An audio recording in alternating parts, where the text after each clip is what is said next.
ये रचना बहुत पुरानी है, 1938 में 38 बहुत पहले की है। तो हिमालय पर है। तो हिमालय मतलब ये है कि देहरादून नैनीताल नहीं, ऊपर का 18,000 फुट ऊपर का हिमालय है, उसका है। बहुत जगह कोर्स में लगी हुई। अमल धवल गिरी के शिखरों पर बादल को घिरते देखा है, छोटे छोटे मोती जैसे उसके क्या है, बादल को घिरते देखा, उसके रंग बिरंगे भूल रहा हूँ।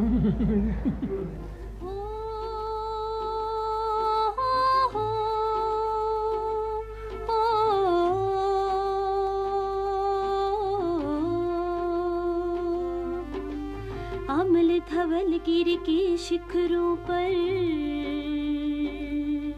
बादल को घिरते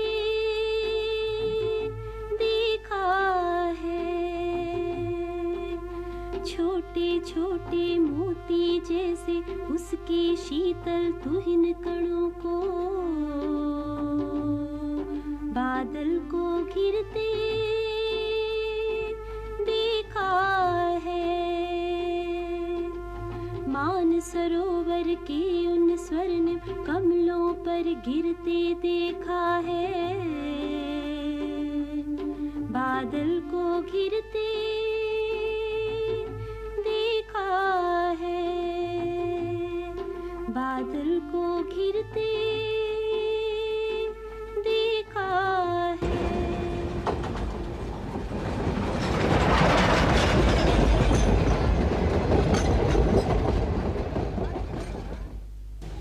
एक जगह रहना हमको बोरियत लगती, लगता सजा है। तो मैंने कई बात होती, एक जगह नहीं, अलग अलग वर्ग के अलग अलग एज ग्रुप के लोगों के बीच में रहना, उनसे मिलना, उनसे बातचीत करना। एक जगह कलकत्ता की बात है, पान की दुकान पर दो नौजवान थे, एक पान रहते हैं, वो जो है कहते हैं बुढ़ापा जो है बहुत बड़ी सजा है। हमने पान खाया तो कहा, फिर से कहो, क्या कहा, बुढ़ापा नहीं, आपको बुरा लगा होगा। हमने कहा नहीं, बुरा नहीं, तुम्हारा ये जो स्टेटमेंट है वो बहुत जल्दी है। बुढ़ापा सबके लिए, बुढ़ापा काटे नहीं कटता है, ये नहीं मैं मानता हूँ। बुढ़ापा अगर उसको, बुढ़ापा को गुजारने की तदबीर आपके पास हो तो अब नहीं रखेगा। लेकिन अब हाय भगवान तो करते रहें तो कल मरूँ तो आज ही अभी मर जाऊँ।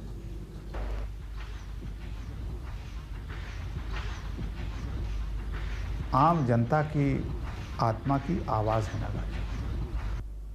मुझे उनकी एक कविता याद आती है और अफसोस ये है कि उनके किसी संग्रह में वो है नहीं।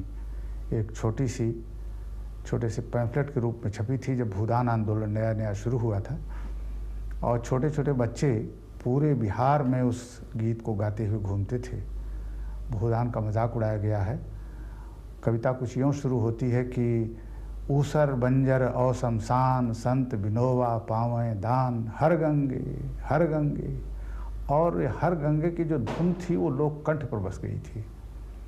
मुझे याद नहीं कि ये जो गंगा नहाने वाले या दान दक्षिणा देने वाले लोगों का गीत राजनीतिक रूप में इस्तेमाल किया जा सकता है, इतने ज़ोरदार असरदार तरीके से नागार्जुन कर सकते थे।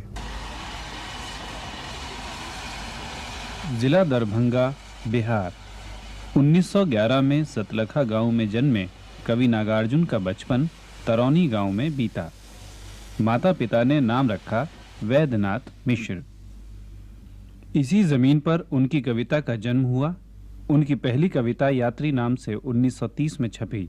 आरंभ में उनका लेखन मैथिली भाषा में रहा।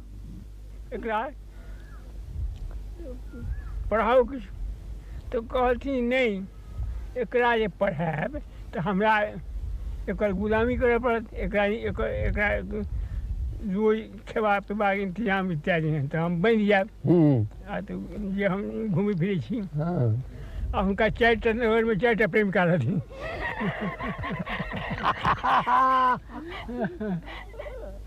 एक कहावत है, जो साथे साथे गैया चराए कृष्णा हो गए गोसैया।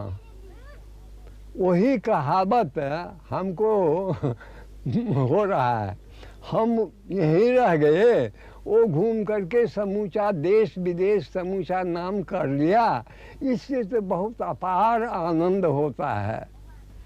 ये अपनी माँ के पहले औलाद थे और उसके बाद कुछ हुआ नहीं। तो होता है हमारे देहातों में ऐसा कहा है कि ठगने के लिए आए हैं, ये ठगने के लिए आए हैं इस दुनिया में हम लोगों को, और शायद जिए कि नहीं जिए इसलिए इनका नाम ठग्गन रख दिया।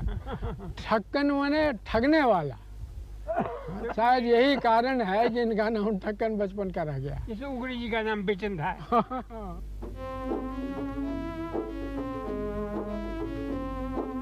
घोर निर्जन में परिस्थिति ने दिया है डाल, याद आता तुम्हारा सिंदूर तिलकित भाल। घोर निर्जन में परिस्थिति ने दिया है डाल, याद आता तुम्हारा सिंदूर तिलकित भाल। कौन है वह व्यक्ति जिसको चाहिए ना समाज, कौन है वह एक जिसको नहीं पड़ता दूसरे से काज। याद आते स्वप्न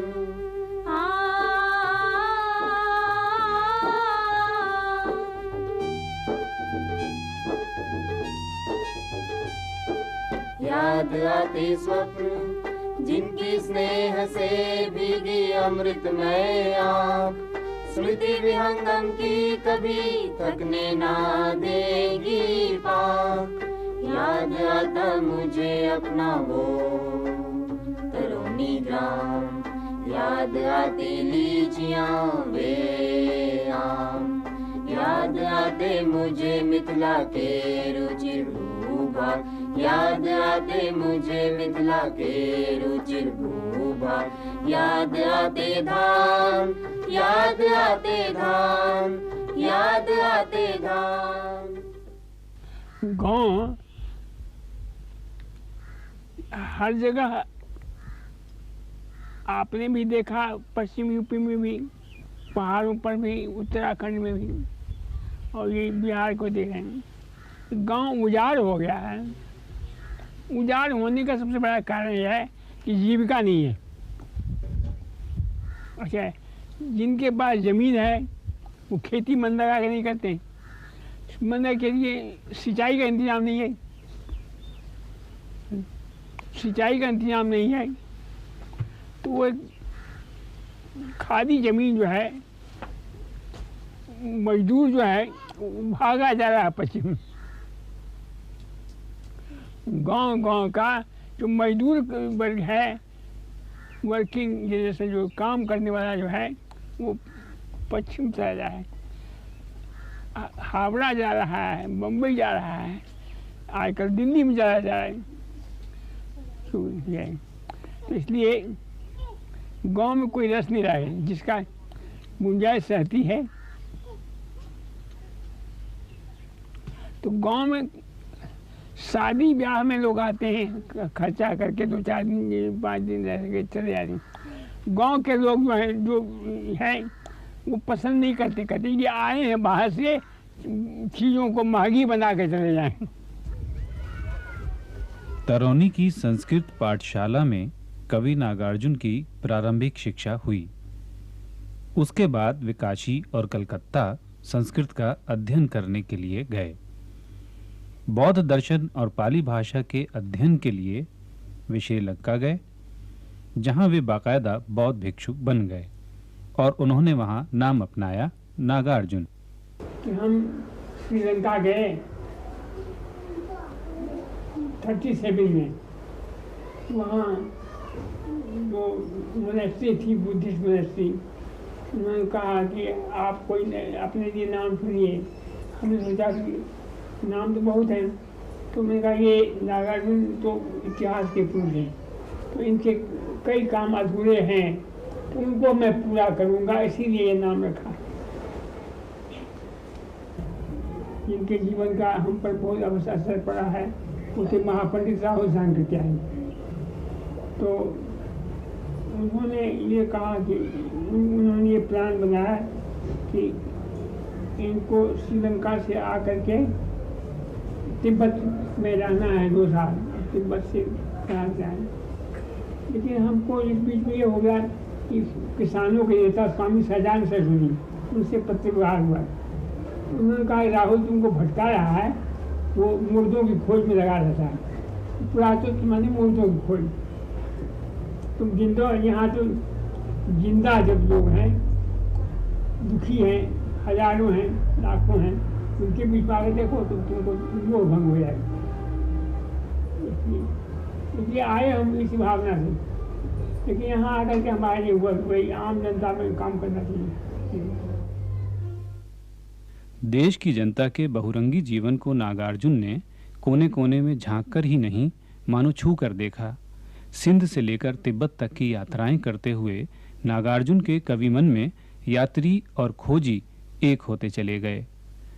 जिंदगी की ललक ने ही नागार्जुन की कविता को तीखा तेवर दिया है, और अपने तीखे प्रतिवाद को नागार्जुन ने कविता में ही नहीं, जीने के तरीके में भी व्यक्त किया। किसान आंदोलन में हिस्सा लेने के कारण 1939 से 1941 के बीच वे कई बार जेल गए। भागलपुर सेंट्रल जेल में, ये यहाँ हजारीबाग सेंट्रल जेल में इनमें रहे, और स्वतंत्रता के बाद संपूर्ण क्रांतिवादी आंदोलन में भी रहे जेल में, बक्सर सेंट्रल जेल में। तो ये है जब हमको लगा कि जेल से लोग फायदा उठाते हैं तो हमको नफरत हो गई।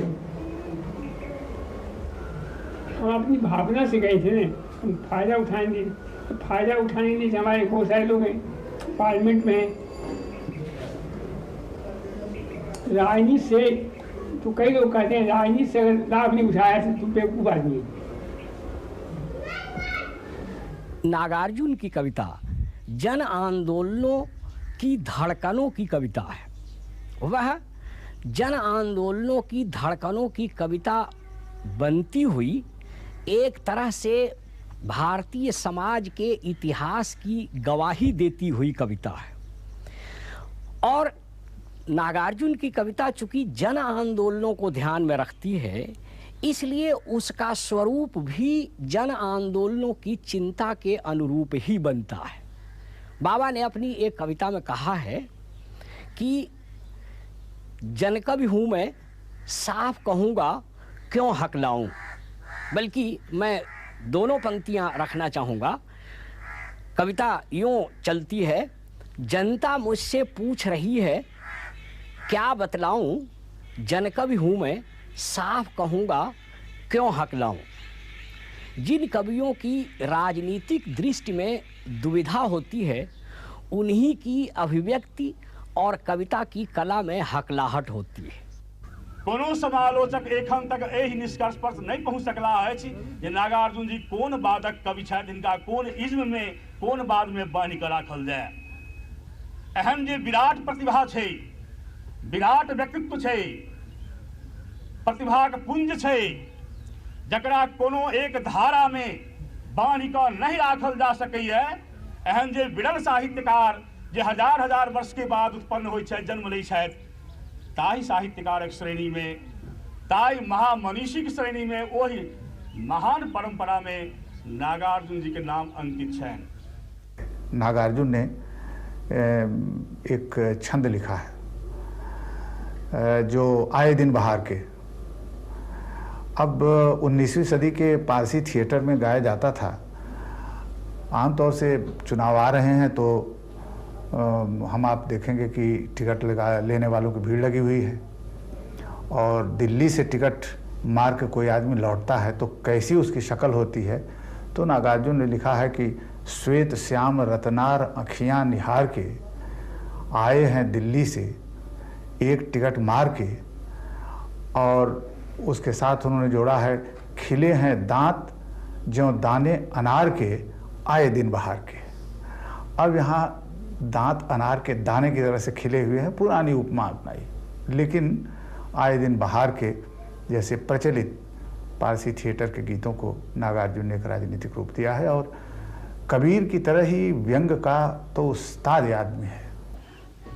हमको बाहर से लोग पूछते हैं कि कविता तो अब बेकार जा रही है, कविता से कोई काम नहीं हो रहा है, तो हम क्या हो, कविता में प्राण आए, जान आए।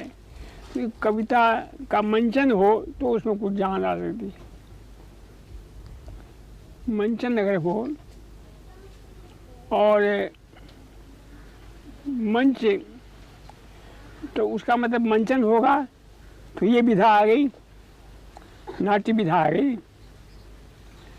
और उसमें कोई ज़रूरी नहीं है कभी खुद ही पढ़े, जिसका गला अच्छा हो, जिसका आवाज़ अच्छी हो, उसको नोट कर दे कि भाई अब फला कविता को इस तरह से पढ़ना है, तो वो प्रोजेक्ट है।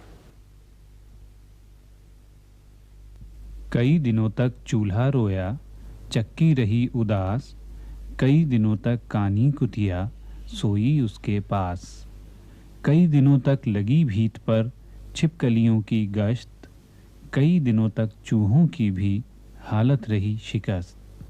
दाने आए घर के अंदर कई दिनों के बाद, धुआं उठा आंगन से ऊपर, कई दिनों के बाद, कई दिनों के बाद, कई दिनों के बाद, चमक उठी घर भर की आंखें कई दिनों के बाद, कोई चमक उठी घर भर की आंखें कई दिनों के बाद, कौवे ने खुजलाई पाखें कई दिनों के बाद, कौवे ने खुजलाई पाखें कई दिनों के बाद, कौवे ने खुजलाई पाखें कई दिनों के बाद। बांग्लादेश के राष्ट्रपति श्री अब्दुल रहमान विश्वास राष्ट्र नेताओं के सम्मान में आज दिन का भोज दे रहे हैं। दक्षिण अफ्रीका के राष्ट्रपति श्री डी क्लार्क ने अपने देशवासियों का आह्वान किया है। नागार्जुन 1930 से लगातार लिख रहे हैं। उनके प्रमुख संग्रह हैं युगधारा, सतरंगे पंखों वाली, प्यासी पथराई आंखें, खिचड़ी विप्लव देखा हमने, ऐसे भी हम क्या, ऐसे भी तुम क्या। पत्रहीन नग्नगाछ के लिए 1968 में उन्हें साहित्य अकादमी पुरस्कार से सम्मानित किया गया।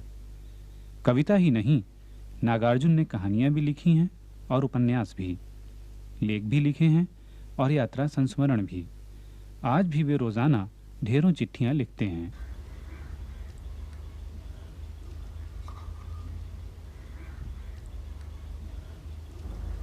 हिंदी में आज नागार्जुन की स्थिति वही है जो किसी ज़माने में नज़ीर अकबराबादी की थी।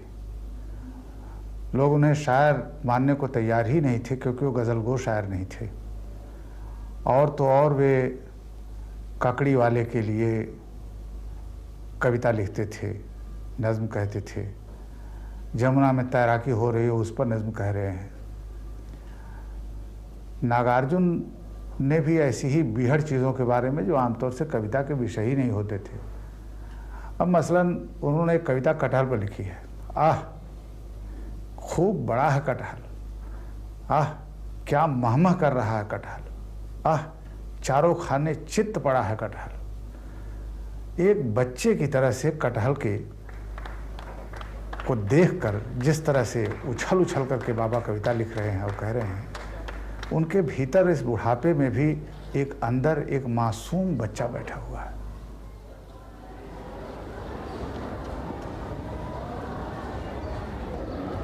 गुलाबी चूड़ियाँ ये कविता है लगभग 30 साल पहले लिखी गई थी। 30 साल पहले मध्य प्रदेश में हम यात्रा कर रहे थे। वो ऐसा था कि यहाँ से चले 2-4 दिन रुक करके, तो वो प्राइवेट बस से मतलब है कि ये गुलाबी चूड़ियाँ और नंदी कलाइयों की, मतलब 7-8 साल की बच्ची है, उसकी माँ मर गई है, तो वो अपनी माँ के याद में वो चूड़ियाँ अपने पापा के सामने टांग देती हैं। प्राइवेट बस का ड्राइवर है तो क्या हुआ, 7 साल की बच्ची का पिता तो है। सामने गेट से ऊपर हुक से लटका रखी हैं कांच की 4 चूड़ियां गुलाबी, बस की रफ्तार के मुताबिक हिलती रहती हैं। झुककर मैंने पूछ लिया, खा गया मानो झटका, अधेड़ उम्र का मुच्छड़ रौबीला चेहरा। आहिस्ता से बोला, हाँ साहब, लाख कहता हूँ नहीं मानती है मुनिया। टांगे हुए है कई दिनों से अपनी अमानत। यहाँ अब्बा की नज़रों के सामने मैं भी सोचता हूँ क्या बिगाड़ती हैं चूड़ियाँ, किस जुर्म पे हटा दूँ इनको यहाँ से। बाबा, दूधिया वात्सल्य से आपका क्या अभिप्राय है? दूधिया वात्सल्य इसलिए है कि उसमें माँ का भी एक अंदाज आता है, एक बूढ़े का भी वात्सल्य होता है। वात्सल्य माने स्नेह, प्यार, अपनापन। तो पिता का जो होता है उसमें और माँ के जो होता है उसमें फर्क पड़ता है, ये कहना चाह रहे हैं। दूधिया वात्सल्य से मतलब। और ड्राइवर ने एक नज़र मुझे देखा और मैंने एक नज़र उसे देखा। छलक रहा था दूधिया वात्सल्य बड़ी बड़ी आंखों में, तरलता हावी थी सीधे सादे सवाल पर। और अब वे निगाहें फिर से हो गईं सड़क की ओर और मैंने झुककर कहा, हाँ भाई, मैं भी पिता हूँ। वो तो बस यूं ही पूछ लिया आपसे, वरना ये किसको नहीं भाएंगी नन्ही कलाइयों की गुलाबी चूड़ियाँ।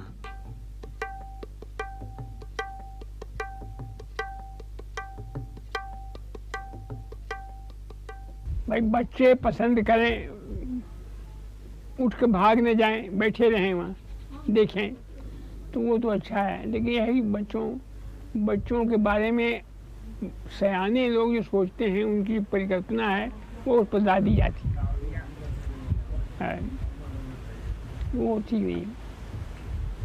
इस प्रकार से प्रयोग कुछ है इटली और जापान, इन जगहों में हुए हैं, अलग अलग एज ग्रुप के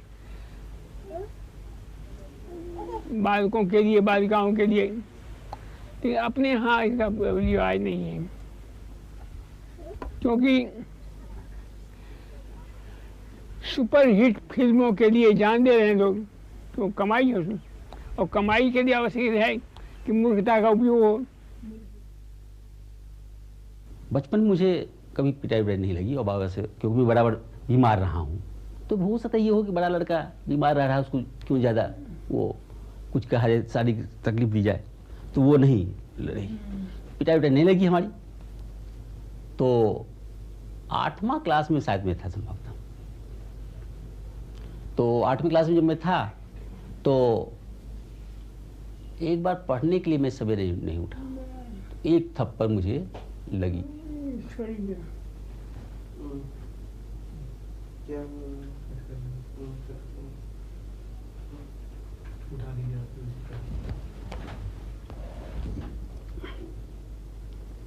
जाने के लिए तो खोल दीजिए उसको। उन्हीं दिनों बाबूजी ने मुझसे एक बार कहा था, कभी भी अपनी तुलना ऊपरी वर्ग से मत करो, नीचे देखो, तब समझ में आएगा जीवन क्या है। तुमसे ऊपर वालों की संख्या सीमित है और नीचे वालों की गिनती नहीं कर पाओगे। ऊपर देखने से असंतोष बढ़ेगा, नीचे देखने के लिए राह खोजने में मदद मिलेगी। तुम्हें तो किसी तरह दोनों समय रूखा सूखा खाना मिलता है। अपने आसपास देखो, कितने ऐसे लोग हैं जिन्हें 2-2 दिनों तक अन्न देखने तक को नहीं मिलता है। उसकी क्या दशा रहती है, वे कैसे जीते हैं। और सच मानिए, इन वाक्यों के सहारे अब भी मैं जी रहा हूँ।